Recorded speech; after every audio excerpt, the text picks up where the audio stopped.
SSB Lecturer Education Question Paper 2023 Part 3. In this video, we are going to discuss question number 51 to 75. So let's start. The first question of this video is, which of the following statements is true about learning and maturation? कि इनमें से कौन सा statement learning और maturation के लिए सही है? Option: learning stimulates maturation, maturation facilitates learning, experience improve maturation, all of the above. Answer of this question is option B, that is maturation facilitate learning. कि देखिए, अगर हम देखिए ऑप्शन ए को लर्निंग स्टिमुलेट मैच्योरेशन, कि learning जो है वो मैच्योरेशन को स्टिमुलेट करता है, ये सही बात नहीं है. ओके, लर्निंग कभी भी वो मैच्योरेशन को उतना इफेक्ट नहीं करता, स्टिमुलेट नहीं करता. मैच्योरेशन फैसिलिटेट लर्निंग, हाँ, कि मैच्योरेशन क्या करता है कि लर्निंग को फैसिलिटेट करता है. वो मेनी वेज में क्या करता है कि लर्निंग को वो हेल्प करता है. एक्सपीरियंस इम्प्रूव मैच्योरेशन, ये एक्सपीरियंस का मैच्योरेशन के साथ भी ऐसा कोई कोरिलेशन नहीं है. Okay, all of the answer हो नहीं सकता. तो option B, that is maturation facilitate learning, is the correct answer for this session. You will see the meaning of maturation and learning. Then there is a wide gap exists. When we are talking about maturations, it is biological and psychological development which is occurring naturally with age, involves genetically programmed changes. कि देखिए, ये मैच्योरेशंस जो है ये एक तरह का biological और psychological development with in a child और विद इन एन इंडिविजुअल है. ओके, ये बायोलॉजिकल और साइकोलॉजिकल डेवलपमेंट है जो कि एक पर्टिकुलर एज में होता है. और वो मैच्योरेशन क्या होता है, एक तरह से प्रोग्राम्स पहले से ही प्रोग्राम हुआ रहता है अकॉर्डिंग टू आवर जीन्स और according to our genetic. Okay, और वो एज जब आएगा उस तरह का बायोलॉजिकल और उस तरह का साइकोलॉजिकल चेंजेस हमको देखने के लिए मिलेगा. और मैच्योरेशन जो है वो यहाँ इंडिविजुअल डिफरेंस देखने के लिए मिलता है और जेनेटिक डिफरेंस देखने के लिए यहाँ हमको मिलता है. अगर लर्निंग का बात करें तो ये एक तरह का एक्सपीरियंशियल प्रोसेस है जो कि क्या करता है कि हमारा बिहेवियर में कुछ चेंजेस लेकर आता है और हमारा जो नॉलेज है उसी में कुछ चेंजेस लेकर आता है. कि एक एनवायरमेंटल इंटरेक्शंस में क्या होता है कि हमको एक्सपीरियंस मिलता है और वो एक्सपीरियंस हमारा बिहेवियर को चेंज करता है और हमारा नॉलेज में भी कुछ चेंजेस लेकर आता है. Okay, you will see the relationship between learning and maturation. Then maturation create a foundation for effective learning. कि देखिए, ये मैच्योरेशन जो है ये एक तरह का फाउंडेशन क्रिएट करता है किसके लिए? इफेक्टिव लर्निंग के लिए. Certain cognitive skill develop at specific age. Okay, और एट स्पेसिफिक एज तो कुछ कॉग्निटिव डेवलपमेंट होता है, लेकिन मैच्योरेशन जो है वो एक तरह का फाउंडेशनल का जैसे काम करता है हमारा इफेक्टिव लर्निंग के लिए.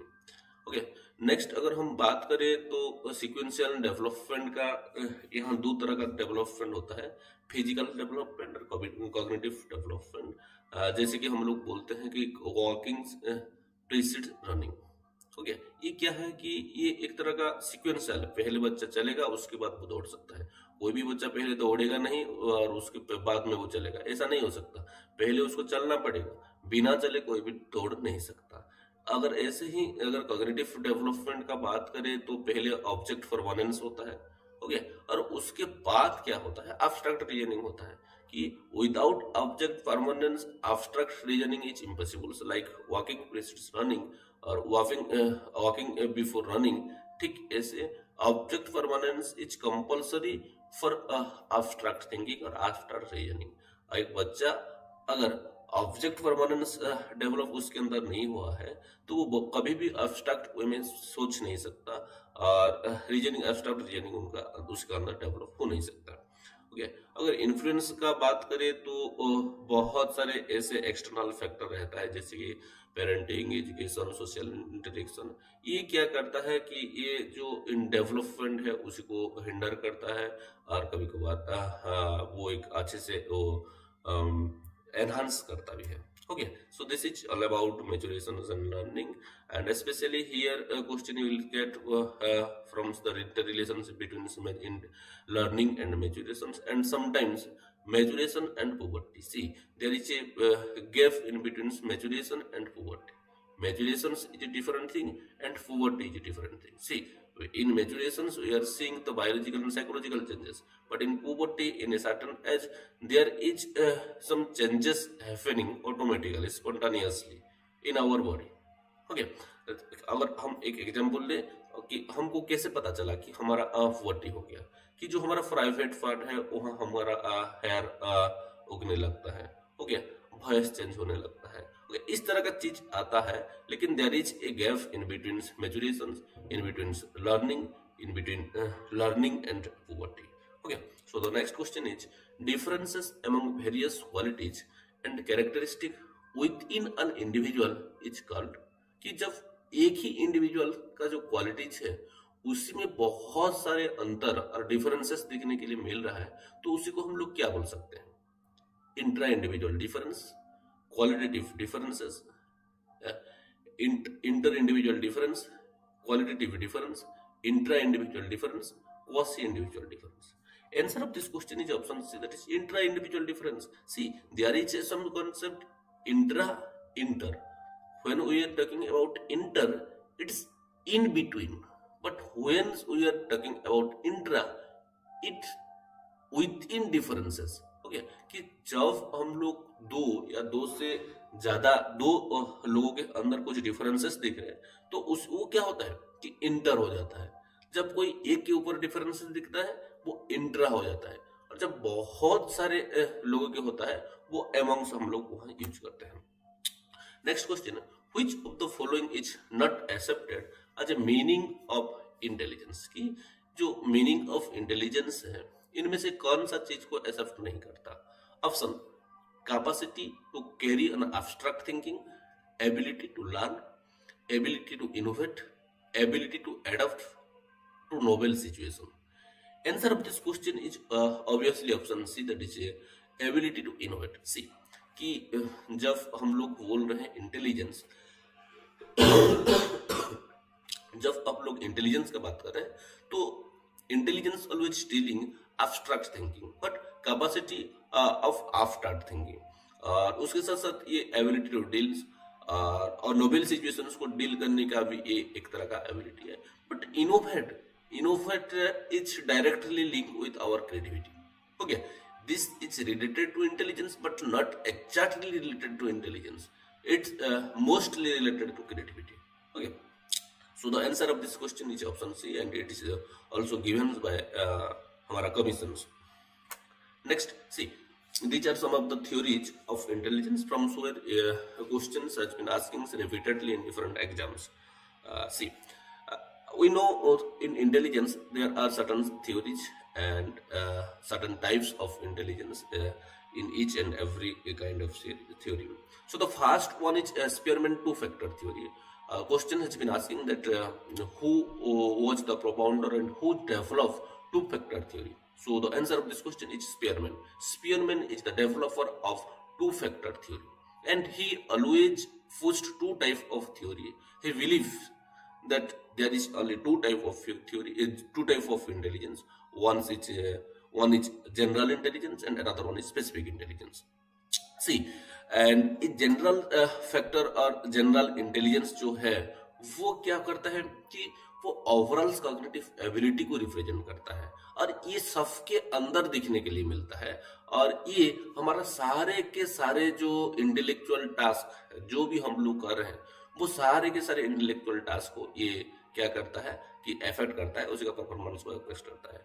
और ये जो फैक्टर है, ये जो इंटेलिजेंस है, इसी का ये परफॉर्मेंस के साथ एक पॉजिटिव कोरिलेशन है.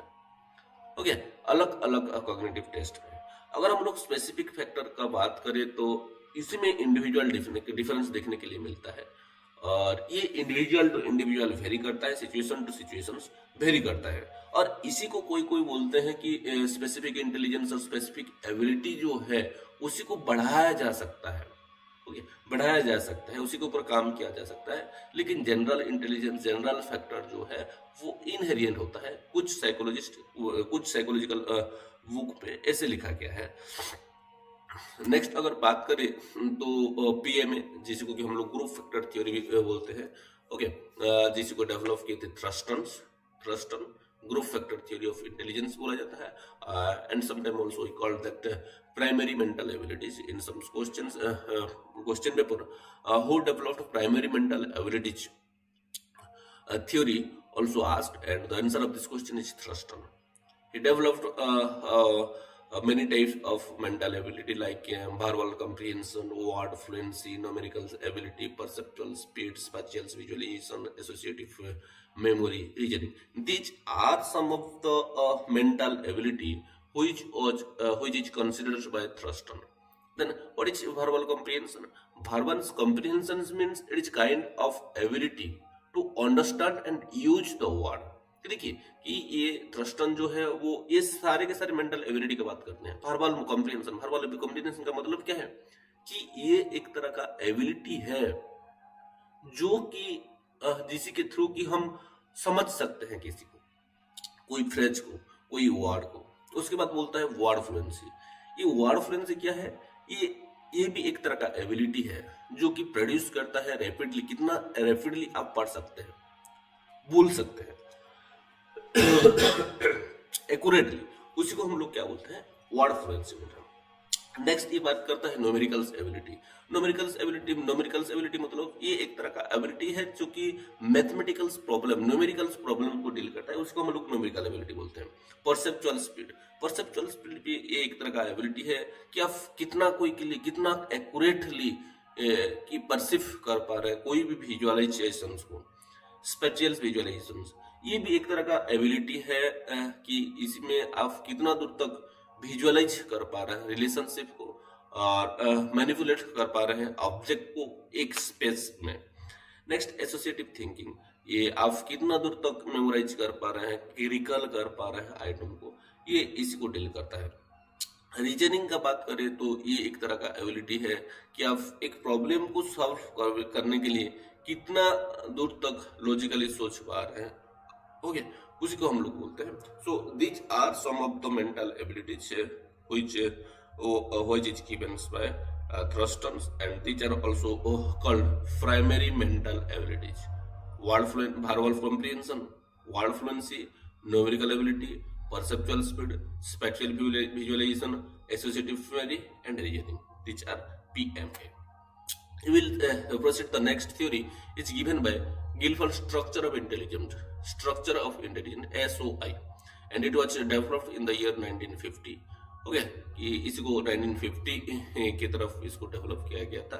और ये जनरल फैक्टर इंटेलिजेंस जो है, जो कि स्पीयरमैन बात कर रहे थे, उसी को ये काउंटर किया था और इसी को डेवलप किया गया था। और यहाँ मल्टीपल्स इंडिपेंडेंस एबिलिटीज का बारे में बोला गया है, मल्टीपल्स इंडिपेंडेंस एबिलिटीज का बारे में बोला गया है। और गिल्डफोर्ड जो थे वो फैक्टर एनालिसिस जो है उसी को यूज किए थे और उनका मॉडल को डेवलप किए थे। अगर की कंपोनेंट का बात करें तो एसओआई में 3 डायमेंशन हमको देखने के लिए मिलता है: कंटेंट, ऑपरेशन एंड प्रोडक्ट। और हर एक डायमेंशंस में कुछ सब एबिलिटी हमको देखने के लिए मिलता है। जैसे कि अगर कंटेंट डायमेंशन का बात करें तो यहाँ visuals, auditory, symbolic, semantic, behavioural, ये 5 बिहेवियरल जो सब कंटेंट है वो और कैटेगरीज है वो हमको देखने के लिए मिल रहा है।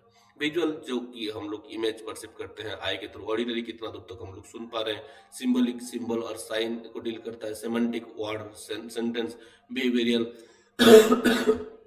बिहेवियर ऑफ इंडिविजुअल को डील करता है। Okay, these are some of the categories which is coming under content dimensions, like which you will see the operation dimension, then we will see cognitions, memory, divergent, convergent, convergent thinking, divergent thinking, evaluation.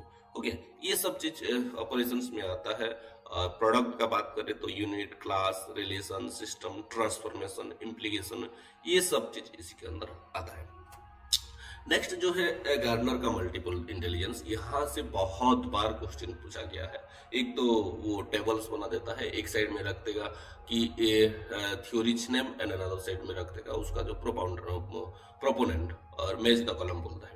उसके बाद पूछा जाता है कि who gave multiple intelligence, Gardner. ये हर एक exams में, टीचिंग रिलेटेड एग्जाम में पूछा गया है, चाहे वो टेट हो या टेट हो, स्टेट है, और कोई भी स्टेट का जो एलिजिबिलिटी एग्जाम है वहां इसी को पूछा गया है, बहुत बार रिपीटेडली पूछा जा रहा है। तो the answer of this question is Gardner is the proponent of और father of multiple intelligence theory. और एक बार वो नेट का बात करें तो यहाँ पूछा जाता है कि वो जो फ्रेम ऑफ माइंड इसी को कौन लिखे थे, गार्डनर लिखे थे। और उल्टा भी पूछा जा सकता है, गार्डनर का एक बुक कौन सा है, फ्रेम ऑफ माइंड, जिसे को 1983 में लिखा गया था। और इसी का जो कोर आइडिया है, अगर उसी को दिखे तो intelligence is not a single entity but consist of multiple intelligences that represent different way of processing information. कि गार्डनर का मानना ये था कि इंटेलिजेंस जो है वो कोई सिंगल एंटिटी नहीं है, इसमें बहुत सारे इंटेलिजेंस, मल्टीपल इंटेलिजेंस का इन्वॉल्वमेंट है, जो कि अलग अलग वे में क्या कर रहा है, इंफॉर्मेशन को प्रोसेस कर रहा है। जैसे कि बात करें थे linguistic intelligence, logico mathematical intelligence, spatial intelligence, bodily kinesthetics intelligence, musical intelligence, interpersonal intelligence, intrapersonal intelligence, naturalistic intelligence, जो कि लेटर इसको ऐड किया गया है, और एग्जिस्टेंशियल इंटेलिजेंस, जो कि अभी इसको कंसिडर किया जा रहा है कि 9th टाइप ऑफ इंटेलिजेंस। जब हम लोग लिंग्विस्टिक बोल रहे हैं, मतलब ये एक तरह का एबिलिटी है जो कि लैंग्वेज को हम कितना दूर तक एक इफेक्टिव वे में यूज कर पा रहे हैं, वो डिपेंड कर रहा है कि हमारा लिंग्विस्टिक इंटेलिजेंस कितना है। जब हम लॉजिकल मैथमेटिकल इंटेलिजेंस का बात कर रहे हैं तो ये एक तरह का कैपेसिटी है कि हम लोग कितना दूर तक डिडक्टिव रीजनिंग और मैथमेटिकल थिंकिंग को अप्लाई कर पा रहे हैं। स्पैटियल इंटेलिजेंस का बात करें तो ये एक तरह का एबिलिटी है कि हम स्पेस में कितना दूर तक विजुअलाइज कर पा रहे हैं, एब्स्ट्रैक्ट वे में थॉट कर पा रहे हैं, थिंक कर पा रहे हैं, मैनिपुलेट ऑब्जेक्ट कितना कर पा रहे हैं। हो गया। बॉडीली काइनेस्थेटिक्स का बात करें तो हमारा जो बॉडी है वो कितना दूर तक हम लोग बॉडी के थ्रू एक्सप्रेस कर पा रहे हैं।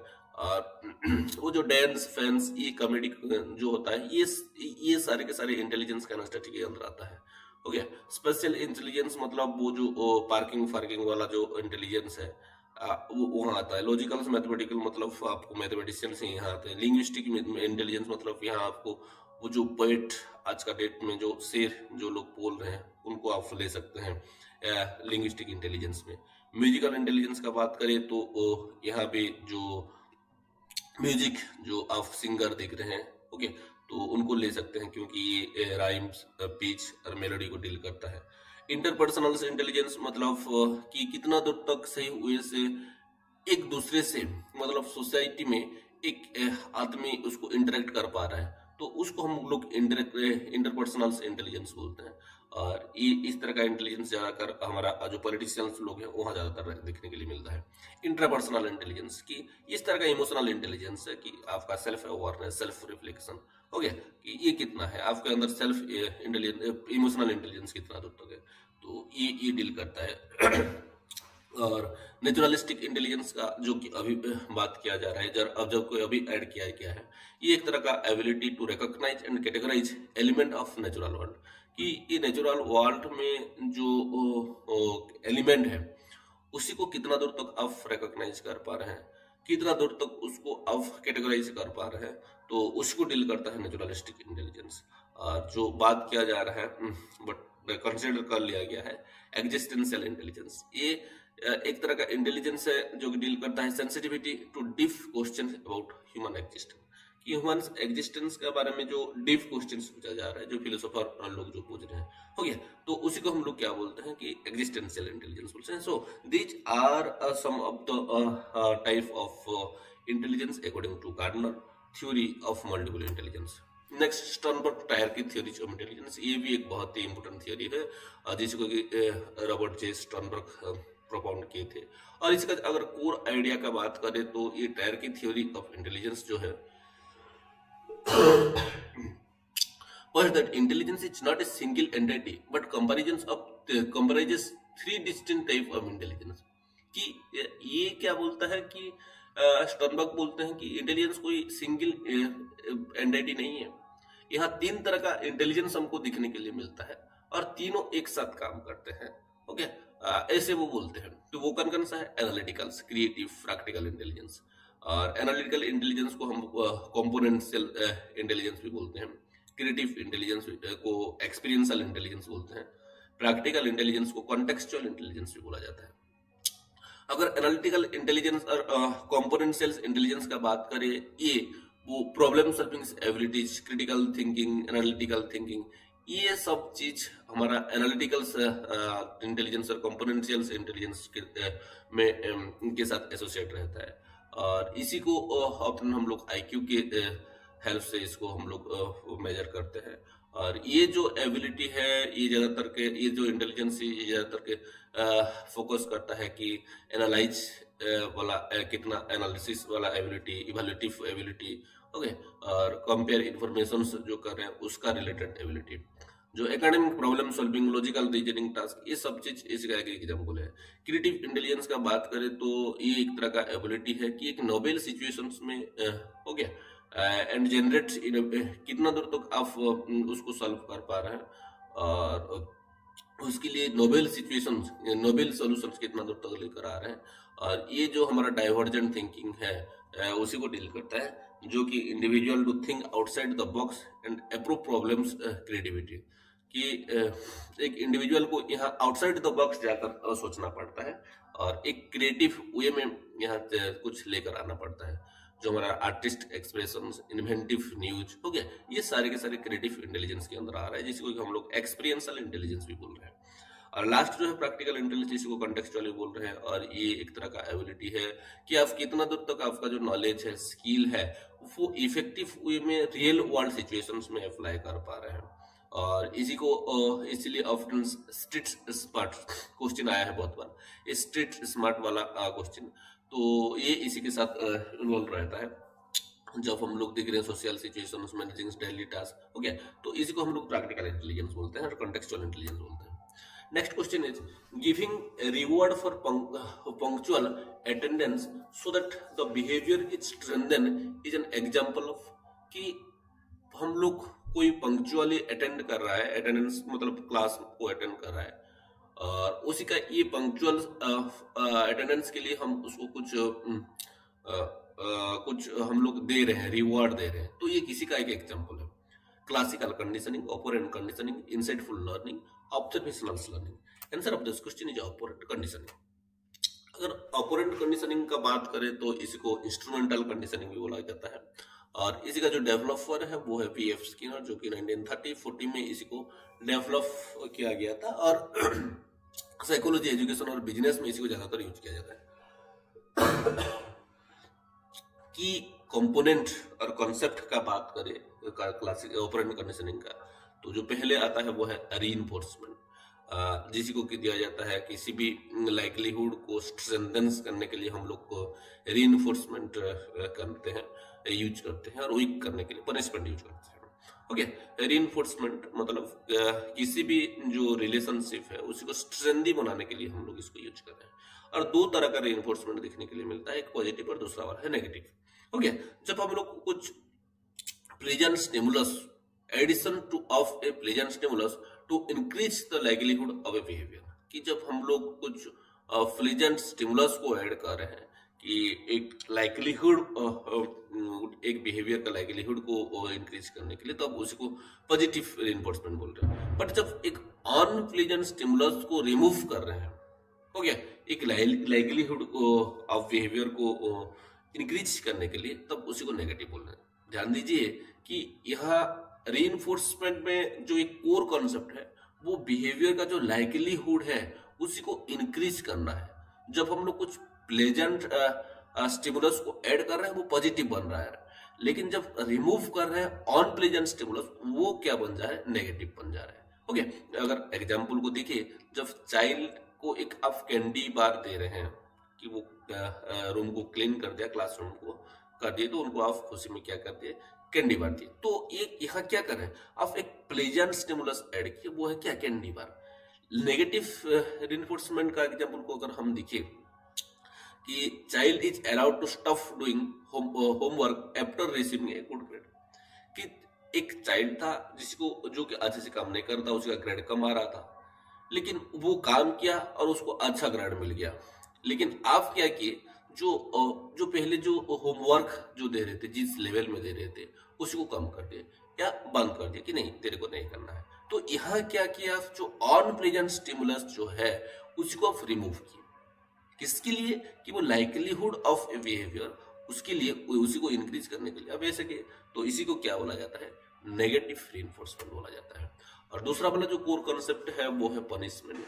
यहाँ क्या जाता है कि ये लाइकलीहुड को वीक करने के लिए हो गया कुछ किया जाता है, और यहाँ दो तरह का देखने के लिए मिलता है, positive punishment, negative punishment. Positive punishment का बात करें तो यहाँ हम लोग क्या करते हैं कि कुछ अनप्लीजेंट जो स्टिमुलस है, अनप्लीजेंट, ध्यान दीजिए, अनप्लीजेंट स्टिमुलस है, उसी को हम लोग ऐड करते हैं ताकि जो लाइकलीहुड ऑफ बिहेवियर वो क्या आ सके, वो डिक्रीज हो सके। नेगेटिव पनिशमेंट में हम लोग क्या करते हैं कि जो प्लीजेंट स्टिमुलस है उसी को हम लोग रिमूव कर देते हैं, हो गया, ताकि क्या हो सके कि ये जो लाइकलीहुड है हमारा बिहेवियर का, उसी में डिक्रीज आ सके।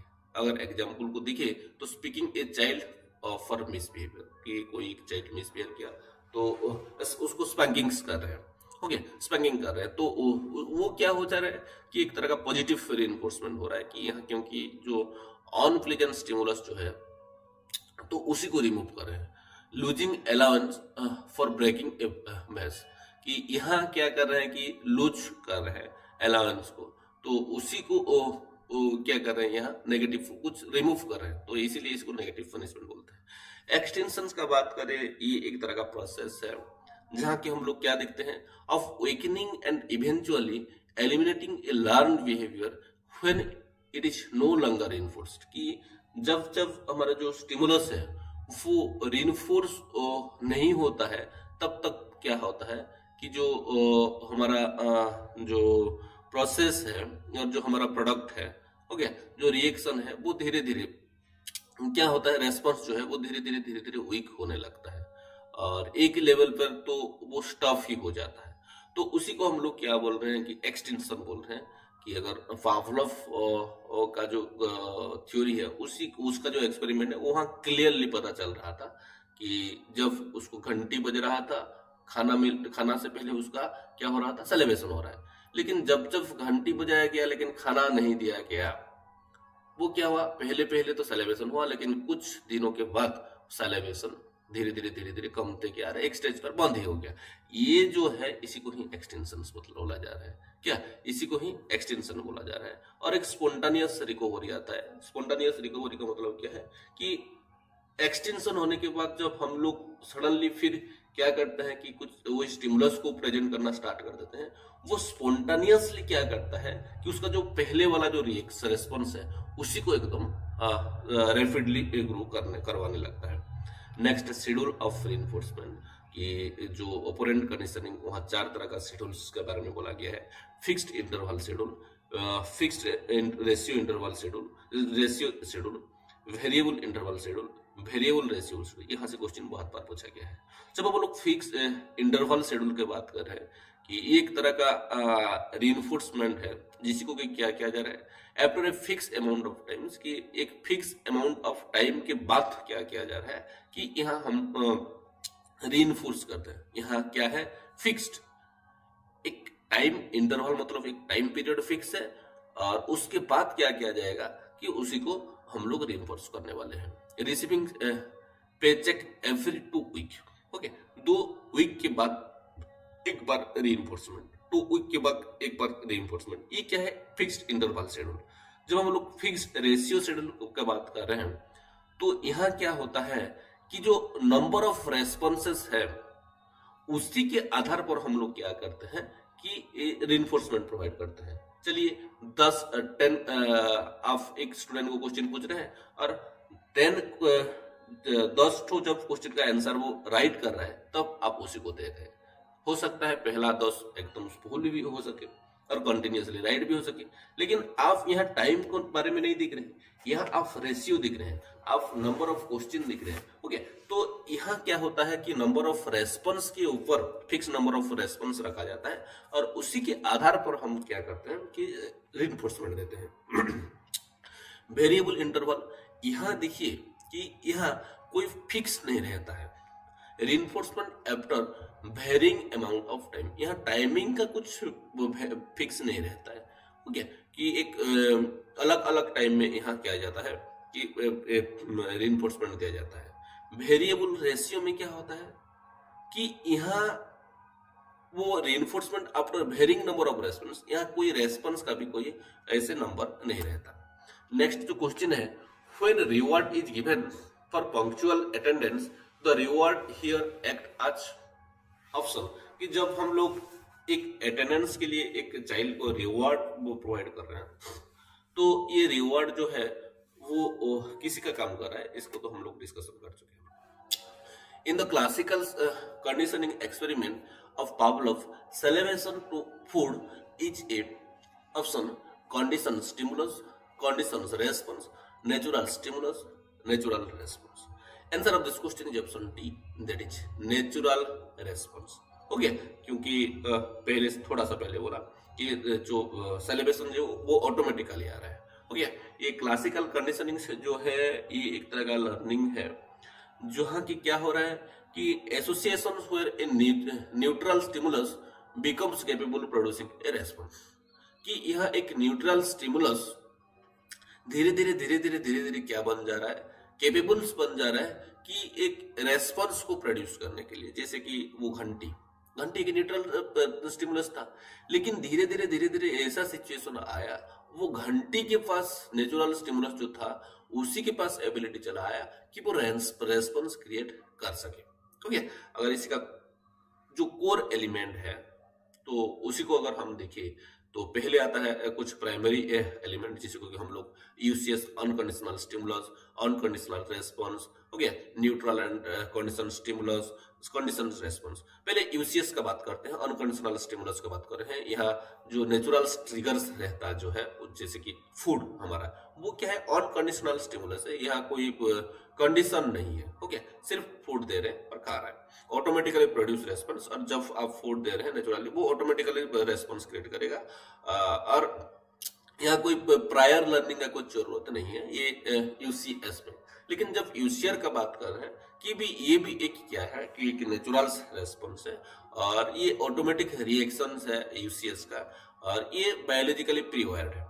लेकिन जब हम लोग neutral stimulus and condition stimulus का बात कर रहे हैं तो पहले ये न्यूट्रल स्टिमुलस जो है वो ट्रिगर्स किया जाता है, इनिशियली ट्रिगर किया जाता है, लेकिन धीरे धीरे ये क्या बन जाता है कि कंडीशन स्टिमुलस बन जाता है। जैसे कि बेल, वो पहले क्या किया जा रहा था, ऐसे ही वो फूड के साथ ट्रिगर किया जा रहा था, लेकिन धीरे धीरे उसको जब अकेला करने लगे तब वो रेस्पॉन्स क्रिएट करने लगा। तो उसी को हम लोग क्या बोलेंगे अभी कि पहले वो था नेचुरल स्टिमुलस, न्यूट्रल स्टिमुलस, अभी बन गया कंडीशनल स्टिमुलस। उसके बाद कंडीशनल रेस्पॉन्स, कंडीशनल रेस्पॉन्स मतलब learner response, celebration to bell. Okay, और similar to UCR but not identical, कि ये यूसीआर के साथ सेम रहता है लेकिन आइडेंटिकल नहीं है, क्योंकि वहां नेचुरल स्टिमुलस मिल रहा है, यहाँ नेचुरल स्टिमुलस नहीं, वो कंडीशन स्टिमुलस के लिए यहाँ ये सेलिब्रेशन करता है, इसलिए इसे वो क्या बोला जाता है, कंडीशन रेस्पॉन्स। ओके, और नेक्स्ट अगर कुछ चीज देखिए तो मेजर प्रोसेस जो देखने के लिए मिलता है, एक्विजिशंस, एक्सटेंशंस, रिकवरी टाइप, यहाँ ये देखने के लिए मिलता है। और जो एक्विजिशंस है यहाँ जो सीएस के साथ यूसीएस का होता है, रिपीटेडली जब हम लोग करते हैं तब ऐसे यहाँ जो हमारा स्ट्रेंथी बनता है। एक्सटेंशन का बात करें तो यहाँ जो कंडीशन स्टिमुलस है उसको एलोन्स प्रेजेंट किया जाता है और यहाँ जो रेस्पॉन्स धीरे धीरे वीकन होने लगता है और यहाँ जो अनलर्निंग जो है वो नहीं होता है। रिकवरी जो होता है वो स्पॉन्टेनियसली होता है, रीइक्वेशन के थ्रू होता है और रिन्यूअल के थ्रू देखने के लिए मिलता है। रेस्पॉन्स रेट का बात करें तो जनरलाइजेशन डिस्क्रिमिनेशन यहाँ देखने के लिए मिलता है। और जो की एक्सपेरिमेंट जो है P4 ड्यूरिंग आफ्टर, यहाँ से क्वेश्चन आता है, यहाँ का जो कुछ डायग्राम है हो गया, उसी के हिसाब से यहाँ से क्वेश्चन मिलता है। Next question is, in the calculation of IQ dash is used as a numerator. हो गया कि कैलकुलेशन जब हम लोग IQ करते हैं तब न्यूमरेटर कौन रहता है और डिनोमिनेटर क्या रहता है। तो इससे पहले आपको पता रहना चाहिए what is the formula of IQ। IQ का फॉर्मूला क्या है, MA/CA इंटू 100। तो MA क्या है, CA क्या है और 100 क्या है। तो ऑप्शन दिखते हैं, mental age, chronological age, 100, none of the above. Answer of this question is option A, that is mental age. Obviously कि जब हम लोग IQ की बात कर रहे हैं, MA into CA, MA nominator और जो CA है वो डिनोमिनेटर है और इंटू 100 है। अगर हम लोग IQ का बात करें तो IQ जो है इसको फर्स्ट टाइम फ्रांसिस गाल्टन नाम का एक साइकोलॉजिस्ट थे, वो इंटेलिजेंस टेस्ट का वो फर्स्ट टाइम फ्रांसिस गाल्टन ही है, जो कि एक सिस्टमेटिक वे में स्टार्ट किए थे, ट्राई किए थे कि इंटेलिजेंस को, एबिलिटीज को क्या करने के लिए, कि मेजर करने के लिए, और वो जो सेंसरी एबिलिटीज है उसी को वो ज्यादातर फोकस किए थे और ट्राई किए थे। उसके बाद आए अल्फ्रेड बिनेट, जो कि practical intelligence test first time दिए थे, और उनका जो पर्पस था वो जो लर्निंग डिफिकल्टीज है उसी को आइडेंटिफाई करना, और वो जो MA मेंटल एज जिसको आज का डेट में हम लोग बोल रहे हैं, वो कंसेप्ट को इंट्रोड्यूस किए थे कि अल्फ्रेड बिनेट। उसके बाद लुइस टर्नर आए थे, जो कि स्टैनफोर्ड पीनट स्केल थी, और वो इंट्रोड्यूस किए IQ, जो कि MA/CA इंटू 100 को दिए थे। तो क्वेश्चन पूछा जाता है कि MA का डेवलपमेंट कौन किया था, वो है अल्फ्रेड बिनेट। और IQ का जो फॉर्मूला है MA/CA इंटू 100, इसको कौन डेवलप किया था, इसको किए थे टर्नर। अगर हम लोग कुछ की कॉन्सेप्ट को देखिए IQ का, तो ट्रेडिशनल फार्मूला जो होता है MA/CA इंटू 100, इसी को अर्ली स्टेज में यूज किया जा रहा था। और डेविएशन IQ एक चीज है जो कि आज का डेट में यूज किया जा रहा है, जिसको कि हम लोग देख रहे हैं कि जो मीन से जो हमारा ST है वो कितना डेविएट कर रहा है, उसी के आधार पर भी हम लोग क्या कर रहे हैं कि IQ को कैलकुलेट कर रहे हैं। अगर हम लोग टाइप्स का बात करें तो दो तरह का हमें देखने के लिए मिलता है कि इंडिविजुअल, एक ग्रुप। और इंडिविजुअल्स का बात करें तो Stanford Binet intelligence test, Wechsler scale, ये इंडिविजुअल टेस्ट के अंदर आता है। और ये स्टैनफोर्ड बिनेट टेस्ट जो रहता है वो 2 से लेकर 85 प्लस, मतलब लगभग सबको ये कवर कर लेता है। और यहाँ वर्बल और नॉन वर्बल दोनों किया जाता है, और यहाँ 5 तरह का फैक्टर रहता है। लेकिन जब वेसलर का बात करते हैं तो ये अलग अलग एज ग्रुप के लिए अलग अलग स्केल बनाए हैं। जो प्री स्कूल चाइल्ड है WPPSI, ये एक स्केल है। WISC चिल्ड्रंस लोग के लिए, WIS ये एडल्ट लोग के लिए स्केल बनाया गया है। इंडिविजुअल टेस्ट, अगर ग्रुप टेस्ट का बात करें तो ये बहुत ही कॉस्ट इफेक्टिव है, टाइम को सेव करता है, बहुत लार्ज नंबर ऑफ लोगों को एक साथ टेस्ट किया कर सकता है। तो ऐसे का कुछ लिमिटेशन भी, जैसे कि ये लेस डिटेल, मतलब इन डेप्थ नहीं जाता है, और यहाँ बिहेवियरल ऑब्जर्वेशंस नहीं होता है, और रिपोर्ट तो यहाँ बनता ही नहीं है। Next, the correlation between creativity and intelligence, ये बहुत इंपोर्टेंट क्वेश्चन है, बहुत सारे एग्जाम में पूछा गया है कि ये इंटेलिजेंस और क्रिएटिविटी के साथ किस तरह का संबंध है और रिलेशन है। Option positive, 0, negative, none of the above. Answer of this question is option A, that is positive correlation. कि अगर क्रिएटिविटी और इंटेलिजेंस का बात करें तो ये दोनों में एक पॉजिटिव कोरिलेशन है।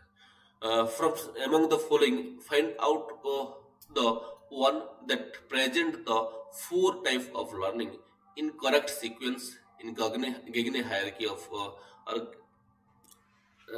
of learning। तो ऑप्शन ए कि आपको क्या करना है कि कौन सा ऑप्शन में एक एक्चुअल सीक्वेंस में क्या है कि उनका स्टेजेस है।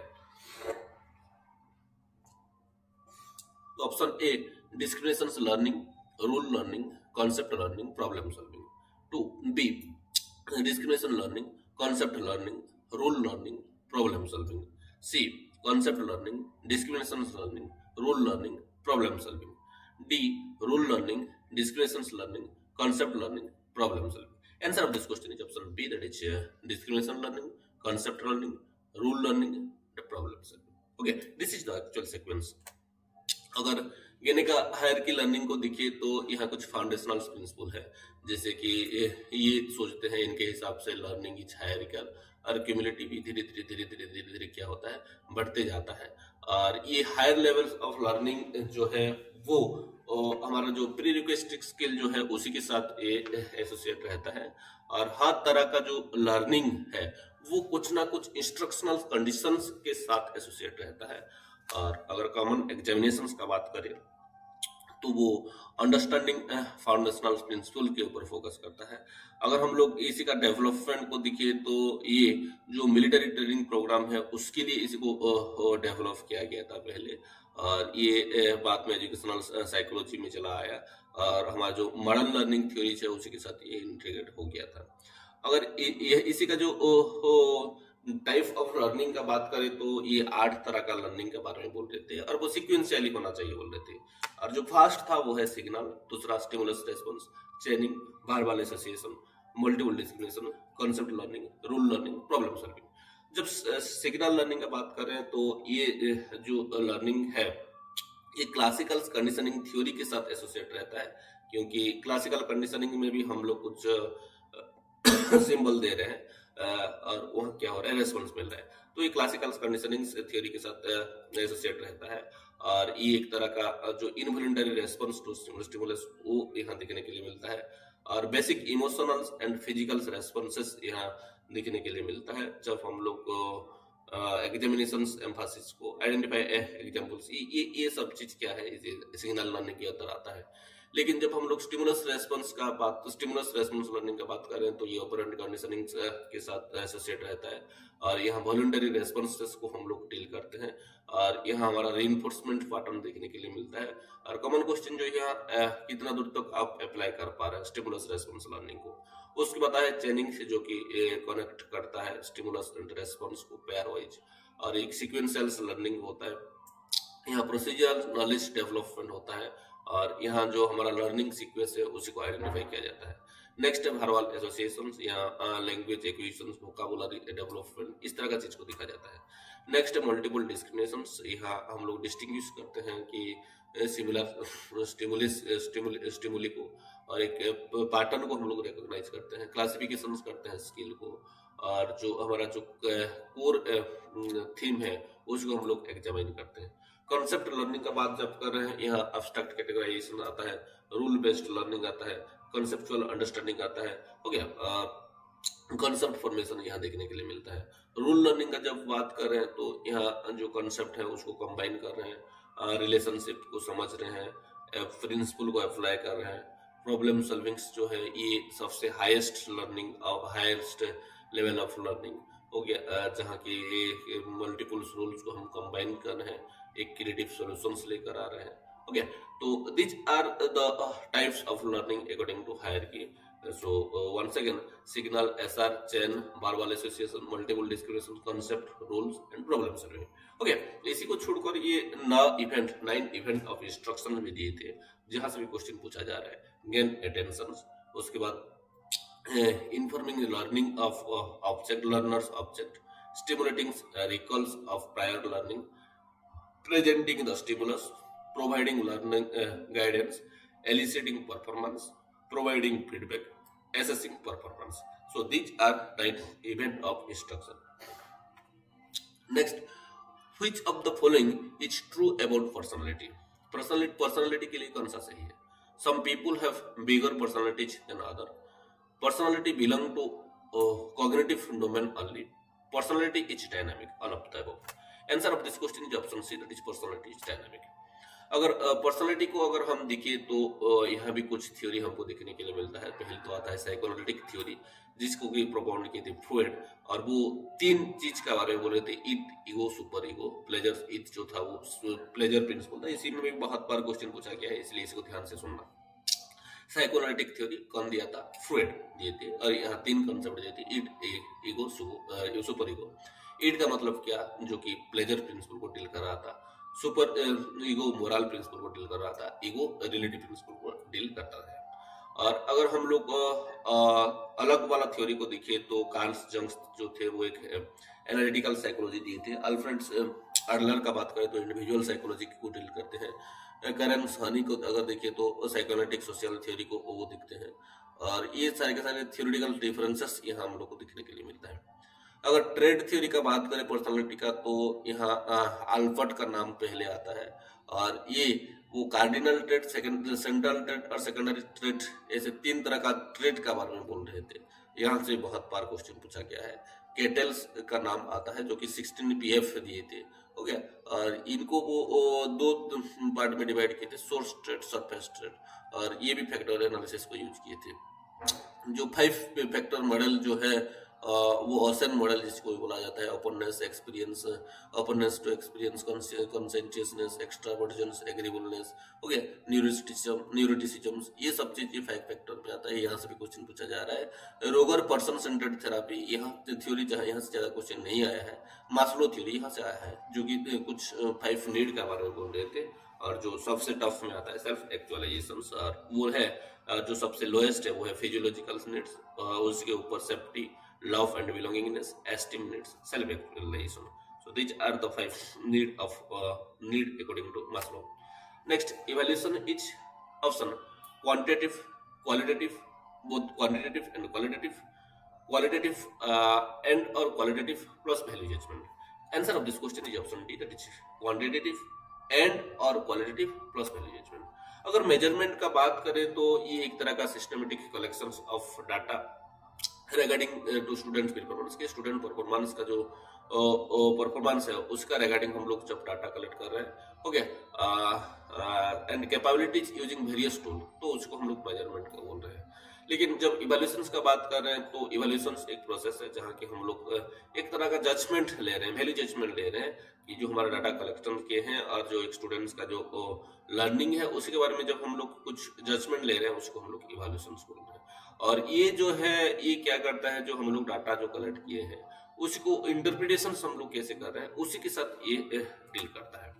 अगर टाइप ऑफ असेसमेंट का बात करें तो जनरली 4 तरह का असेसमेंट देखने के लिए मिलता है, प्लेसमेंट, समेटिव, फॉर्मेटिव और डायग्नोस्टिक, और एक वे में नॉर्म रेफरेंस और क्राइटेरियन रेफरेंस ऐसे भी दिखने के लिए मिलता है। जब हम लोग फॉर्मेटिव का बात कर रहे हैं तो इसी का जो है ये ऑनगोइंग प्रोसेस में, और जब हम लोग कुछ इंस्ट्रक्शन दे रहे हैं, पढ़ा रहे हैं, तब हम लोग इसी को हम करते हैं। ड्यूरिंग द प्रोसेस इसको किया जाता है। और इसका जो मेन पर्पज रहता है वो क्या रहता है कि कंटिन्यूअसली हम लोग कैसे स्टूडेंट को फीडबैक दे सके और इम्प्रूवमेंट ला सके इंस्ट्रक्शंस में और उसी के साथ साथ स्टूडेंट में। तो उसी को हम लोग क्या बोल रहे हैं कि फॉर्मेटिव असेसमेंट बोल रहे हैं। यहाँ quiz, classroom discussions, peer review, homework assignment, ये सब चीज इसी के अंदर आता है। लेकिन जब समेटिव का बात कर रहे हैं तो ये क्या किया जाता है, at the end of semester, at the end of instructional unit, हो गया, तब इसी को किया जाता है। और इसका जो मेन पर्पस रहता है कि हम लोग ग्रेडिंग करें और उसी को हम लोग मार्क दे, परसेंटेज दे, सर्टिफिकेशंस के लिए इसी को ज्यादातर यूज किया जाता है। और यहाँ final exam, standardized test, end term exams, हो गया, ये सब चीज इसी के अंदर आता है। डायग्नोस्टिक का जब बात कर रहे हैं तो एक तरह का प्री असेसमेंट है, बिफोर इंस्ट्रक्शन इसी को किया जाता है। और ड्यूरिंग द इंस्ट्रक्शन भी अगर कोई बच्चा कुछ रिपीटेडली कोई चीज शो कर रहा है तो उसके लिए भी हम लोग डायग्नोस्टिक असेसमेंट करते हैं। और इसका जो मेन पर्पस और ऑब्जेक्टिव रहता है कि वो लर्नर को इन्फॉर्म करना कि क्या प्रॉब्लम है, सॉल्व करना लर्निंग का प्रॉब्लम क्या है। और उसके साथ साथ अगर कुछ यूनिकनेस है, मतलब स्ट्रेंथ है, तो उसी को भी आइडेंटिफाई करना और उसी को भी एड्रेस करने के लिए डायग्नोस्टिक असेसमेंट किया जाता है। और प्लेसमेंट इवैल्यूएशन जो है कोई भी स्टूडेंट को, कोई भी आदमी को एक पर्टिकुलर एक्चुअल प्लेस प्रोवाइड करने के लिए उसी को यूज किया जाता है। और दूसरा वाला जो आता है norm reference, criterion reference assessment. Norm reference में हम लोग क्या करते हैं, एक स्टूडेंट का परफॉर्मेंस को उसका जो नॉर्म ग्रुप है, पीयर ग्रुप है, उनका परफॉर्मेंस के साथ उनका परफॉर्मेंस का मेन के साथ क्या किया जाता है कि कंपेयर किया जाता है। लेकिन क्राइटेरियंस का बात जब कर रहे हैं तो यहाँ एक प्री डिफाइंड क्राइटेरिया रहता है और हम लोग एक स्टूडेंट का जो परफॉर्मेंस है उसी को वो प्री डिफाइंड क्राइटेरिया के साथ क्या करते हैं, कंपेयर करते हैं। So this are all about summary of different type of assessment. Next, in which of the following scale of measurement there is absolute zero, कि कौन सा इनमें से जो दिया गया है जो स्केल कौन सा स्केल में हमको जीरो एब्सोल्यूट जीरो दिखने के लिए मिलता है? Nominal, ordinal, interval, ratio. Obviously, it's very easy question. Answer of this question is option D, that is ratio. Okay, find the correct increasing order of the scale of measurement in terms of accuracy, precision, and the number of operations used. Option ratio, interval, nominal, ordinal, ordinals, ratio, interval, nominal, interval, ordinals, ratio, nominals, nominal, ordinal, interval, ratio. So answer of this question is option D, that is nominal, ordinal, interval, ratio. Okay, next question. Given below are two statements. Choose the correct answer. Statement 1. In norm reference evaluation, data determine students' place or rank. In criterion reference evaluation, data reveal students' level of proficiency. Option: both statements are true. Both statements are false. Statement 1 is true and statement 2 is false. Statement 1 is false. Statement 2 is true. So answer of this question is option A, that is both statement are true, कि ये जो norm reference evaluation जो है वो determine करता है क्या है कि हमारा जो स्टूडेंट है उसका रैंक क्या होगा और उसका प्लेस क्या होगा, क्योंकि यहाँ हम वो जो पीयर है उसी के साथ कंपेयर कर रहे हैं, तो यहाँ हम लोग रैंकिंग कर सकते हैं कि नहीं उसी से वो आगे गया है उसी से पीछे गया है। लेकिन जब हम लोग क्राइटेरियंस का बात करते हैं तो यहाँ जो स्टूडेंट है उसका प्रोफिशिएंसी कितना लेवल पर है, वो कितना परसेंट 100 से 30% लिया है, 100 से 90% लिया है, 90% जो लेकर आया है उसी को हम लोग ज्यादातर बोलते हैं कि नहीं वो प्रोफिशिएंट है, जो 20% लेकर आया है वो बोलते हैं लेस प्रोफिशिएंट है। तो हो गया। Next question, which of the following are the characteristic of criterion reference interpretation of test score? Option: achievement of specific skill or concept by the learner. Instructional objectives are based on identical skill rather than broader learning. Test items discriminating between good learner and poor learner in terms of their relative position in the group. Score are expressed in terms of percentile rank to ensure inter-student comparison. Choose the correct answer from the following option. Option 1 and 4th, 1 and 3rd, 3rd and 4th, 1 and 2.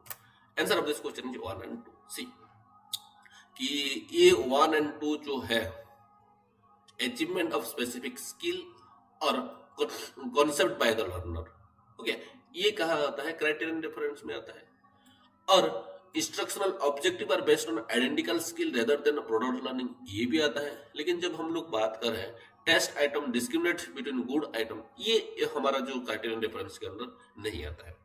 So the next question is, in order to identify the persistent learning deficiency and specific weakness of the learner, which of the following type of evaluation shall be considered? Placement, summative, formative, diagnostic. Answer of this question is option C, that is diagnostic evaluations that we already discussed. Placement evaluation की ये जो current knowledge कितना है, skill क्या है, competencies क्या है, okay, उसी के हिसाब से उसी को हम लोग यहाँ स्टडी करते हैं और स्टूडेंट का रेडीनेस को जानने के लिए हम लोग प्लेसमेंट इवैल्यूएशन करते हैं, ओके, और उसके हिसाब से हम लोग उसको प्ले करते हैं। समेटिव कुछ देर पहले हम लोग डिस्कशन कर चुके हैं कि ये हम लोग ग्रेडिंग करने के लिए इसी को यूज करते हैं और उसके साथ साथ एंड टर्म एग्जाम्स में इसको यूज करते हैं। डायग्नोस्टिक कुछ स्ट्रेंथ वीकनेस को आइडेंटिफाई करने के लिए और उसके लिए सॉल्यूशन करने के लिए इसको करते हैं, और फॉर्मेटिव इसको कंटिन्यूअसली हम लोग करते रहते हैं ताकि उनको अच्छा वाला फीडबैक के साथ आगे बढ़ाया जाए। नेक्स्ट जो क्वेश्चन है, continuous and comprehensive evaluation refers to school based evaluation which cover. ये सीसीई जो है ये एक तरह का स्कूल बेस्ड इवैल्यूएशन है जो कि किसको कवर कर रहा है? Only the educational aspect of the learner, personal development of the learner, social adaptability of the learner, all aspect of school activities related to the learner. Answer of this question is option D, that is all aspect of school activities related to the learners. अगर हम लोग CCE का बात करें तो ये एक तरह का एजुकेशनल असेसमेंट सिस्टम है जिसका की मोटो है क्या है? To evaluate student development in a holistic manner. एक स्टूडेंट को एक होलिस्टिक वे में असेसमेंट करना ही सीसीई का मेन ऑब्जेक्टिव है। not only emphasize academic achievement but also overall personality development of student, incorporating both formative and summative assessment. और ये सीसी जो है सिर्फ ये स्टूडेंट का एकेडमिक अचीवमेंट जो है उसी को इम्पैक्ट नहीं करता है, ये स्टूडेंट का होलिस्टिक और ओवरऑल पर्सनालिटी डेवलपमेंट को अफेक्ट करता है। और यहाँ हम लोग फॉर्मेटिव और समेटिव दोनों असेसमेंट करते हैं और सीसी को कंप्लीट करते हैं। अगर फीचर का बात करें तो यहाँ कंटिन्यूस असेसमेंट चलता है और ये ऑनगोइंग प्रोसेस के through out the academic year यहाँ हमको देखने के लिए मिलता है। और रेगुलर फीडबैक हम लोग प्रोवाइड करते हैं स्टूडेंट को, और स्टूडेंट का जो स्ट्रेंथ और वीकनेस है, स्ट्रेंथ को हम लोग को अप्रिशिएट करते हैं और वीकनेस को हम लोग को क्या करते हैं, इरेडिकेट करने के लिए स्टेप लेते हैं। कॉम्प्रिहेंसिव असेसमेंट, यहाँ स्टूडेंट का जो असेसमेंट है वो एक कॉम्प्रिहेंसिव वे में किया जाता है। सिर्फ कोई एक पर्टिकुलर और सिंगुलर फील्ड को यहाँ हम लोग डील नहीं करते हैं, वो सारे के सारे कॉग्निटिव, इफेक्टिव, साइकोमेट्र, सब हर डोमेन को यहाँ हम लोग क्या करते हैं, डील करते हैं, रेकमेंडेट करते हैं। और उसके साथ साथ नॉलेज, स्किल, एटीट्यूड, वैल्यूज, वो ऑल राउंड सारे के सारी चीज को यहाँ हम लोग क्या करते हैं कि एसेस करते हैं। और यहाँ फॉर्मेटिव असेसमेंट भी किया जाता है, समेटिव असेसमेंट भी किया जाता है और डाइवर्स असेसमेंट मेथड। और यहाँ कोई एक पर्टिकुलर सिंगुलर असेसमेंट मेथड को यूज नहीं किया जाता है, बहुत सारे असेसमेंट मेथड, पोर्टफोलियो हो सकता है, peer assessment, self assessment, questionnaire, project, presentation, written test, ये सब कुछ एक साथ उसको यूज किया जाता है। और उसके साथ साथ इसका जो मेन ऑब्जेक्टिव रहता है वो इंडिविजुअल्स ग्रोथ, कि इंडिविजुअल का जो उसका जो नीड, ऑब्जेक्टिव और उसका एबिलिटी है उसी के हिसाब से वो कैसे डेवलप हो सके, उसी के ऊपर हम लोग ज्यादातर फोकस करते हैं। सीसी का अगर ऑब्जेक्टिव को हम दिखे तो ये होलिस्टिक डेवलपमेंट के लिए एक तरह का फ्रेमवर्क है और ये स्टूडेंट का जो स्ट्रेस, जो एंजाइटी है उसी को रिड्यूस करता है, एनकरेज करता है एक्टिव पार्टिसिपेशन, एंगेजमेंट को, और क्वालिटी ऑफ एजुकेशन को एनहांस करता है। Next, which of the following is not a recognition type of objective test, कि इनमें से recognition type of objective test कौन सा नहीं है। Option multiple choice, matching, true false, observation schedule. Observation schedule जो है वो एक रिकॉग्निशन टाइप ऑब्जेक्टिव टेस्ट नहीं है, क्योंकि यहाँ ऑब्जर्वेशन में आपको कुछ ऑप्शंस नहीं मिलता है कि आप खुद के हिसाब से, शेड्यूल के हिसाब से सिर्फ आप ऑब्जर्वेशन करेंगे। लेकिन मल्टीपल चॉइस में आपको यहाँ क्या मिलेगा, मल्टीपल ऑप्शन मिलेगा, उसके हिसाब से आप चूज कर सकते हैं। मैचिंग में भी आपको ऑप्शन मिलेगा, ट्रू एंड फॉल्स में भी आपको वो मिल जाएगा। Next, which of the following tool will be suitable to conduct a large scale survey regarding implementation of mid day meal skill program in the state, कि इनमें से कौन सा जो टूल है वो सुटेबल है मिड डे मील स्कीम को सर्वे करने के लिए। Questionnaire, interview, schedules, data sheet, rubrics. Answer of this question is data sheet. Which of the following is C, यहाँ आप लोगों को लग रहा होगा क्वेश्चनियर, लेकिन data sheet is the right answer. Which of the following is related to project method, कि इनमें से कौन सा प्रोजेक्ट मेथड के साथ रिलेटेड है। It is based on problem solving, teacher is the facilitator, it encourages learning by doing, experience, all of the above. Answer of this question is all of the above. A systematic collection of students' work on a variety of tasks over a specific period of time for keeping a record of their performance is known as, कि एक तरह का systematic collection जब हम लोग कर रहे हैं स्टूडेंट का वर्क को, हो गया कि कोई एक स्पेसिफिक टाइम पीरियड्स के लिए और उसको रिकॉर्डिंग कर रहे हैं, तो उसको हम लोग क्या बोल रहे हैं, file, folder, portfolio, diary. Answer of this question is option C, that is portfolio. Which of the following is not a characteristic of reliability? Reliability का कौन सा characteristic नहीं है? It refers to the test result but not to the test itself. Validity is a condition of reliability. It is statistical in nature. It refers to particular type of consistency. Answer of this question is option A, that is it refers to test result but not the test itself. Which of the following type of validity refers to the extent to which a test has a representative sample of the content and objective of instruction? Construct validity, predictive validity, concurrent validity, content validity. Answer of this question is option D, that is content validity. Which of the following is not a major shift as per NAP 2020?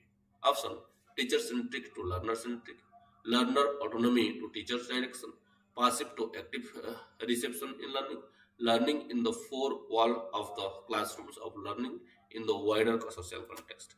Answer of this question is learner autonomy to teacher direction.